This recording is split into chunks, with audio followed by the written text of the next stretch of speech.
मित्रांनो, रमाबाई बद्दल लिहायचं म्हटलं तर एका ओळीत, एका वाक्यात, एका पुस्तकात, एका ग्रंथात समावणारी माऊली नव्हती ती.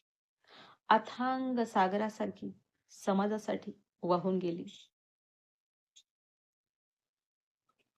त्या केवळ बाबासाहेबांच्या पत्नी नव्हत्या, तर त्या संघर्षाच्या सावलीत उभ्या राहिलेल्या शक्ती होत्या.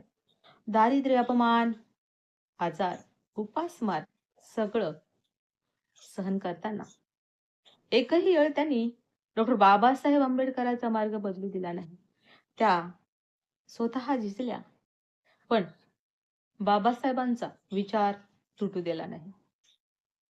आज ज्या स्त्रिया शिक्षणासाठी उभ्या आहेत, ज्या मानाने चालत आहे, बोलत आहे, त्यांच्या पाठीमागे रमाईचं मौन, मौनातलं बलिदान आहे. रमाबाई आंबेडकर एक आई, एक पत्नी नाही, एक शांत क्रांतिकारक आहे. आणि म्हणूनच तर म्हणतात, फाटक्या लुगड्यात होती रमाई, म्हणूनच शालूत नटल्या नवऱ्या.